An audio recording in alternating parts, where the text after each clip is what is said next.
साधारण किसान परिवार से निकलकर राजनीति की ऊंचाइयों तक पहुंचना आसान नहीं होता, लेकिन नरेश मीणा ने साबित कर दिखाया कि अगर इरादे मजबूत हों तो कोई भी मंजिल पाई जा सकती है।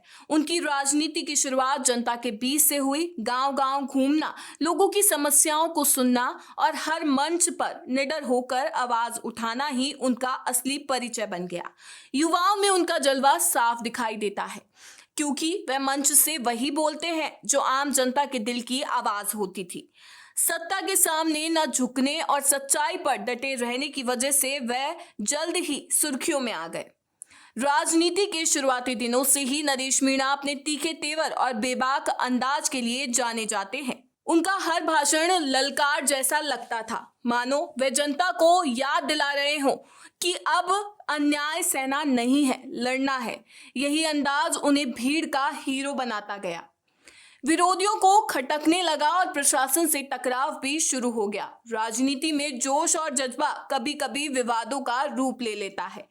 ऐसा ही हुआ एसडीएम थप्पड़ कांड में। छात्र राजनीति से अपने करियर की शुरुआत करने वाले नरेश मीणा का बीते दिन 16 अगस्त को जन्म दिवस था।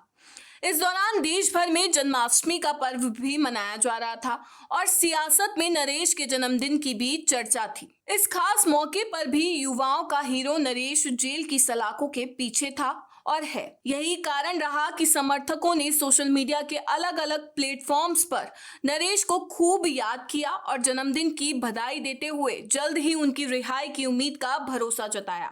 आपको बता दें कि नरेश मीणा झालावाड़ स्कूल हादसे में प्रशासन से टकराने के अपराध में जेल की सलाखों के पीछे बंद है।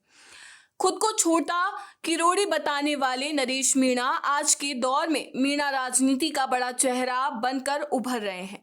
कुछ ही दिन पहले की तो बात है कि नरेश मीणा 8 महीने तक जेल की सजा काट कर जमानत पर छूटे थे। उनके जीवन के वो 8 महीने इसलिए खराब हुए क्योंकि उन्होंने उपचुनाव के दौरान समरावता गांव में एसडीएम अमित चौधरी को थप्पड़ रसीद कर दिया और बाद में इस घटनाक्रम ने हिंसा का रूप ले लिया, जिसके बाद नरेश को पुलिस ने जेल में डाल दिया।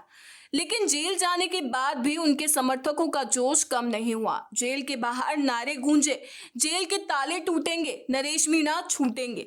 और हुआ भी वही। अदालत से जमानत मिली और वह जनता के बीच और ज्यादा लोकप्रिय होकर लौटे। इतिहास गवाह है, जो नेता जेल जाते हैं वे और ज्यादा मजबूत होकर जनता के बीच लौटते हैं। नरेश मीणा के साथ भी यही हुआ। ये उनका संघर्ष था, ये उनकी हिम्मत थी जिसने उन्हें लोगों के दिलों में और गहराई से बसा दिया। आज लाखों कार्यकर्ताओं और समर्थकों के दिल से यही आवाज उठ रही है, नरेश मीणा जैसे नेता ही राजस्थान की असली ताकत है और वे जल्द ही जेल से फिर छूटेंगे और पहले से ज्यादा मजबूत होकर। इस विषय में अपनी राय हमें कमेंट में लिखें और वीडियो पसंद आया हो तो इसे लाइक करें, शेयर करें और चैनल को सब्सक्राइब करना ना भूलें।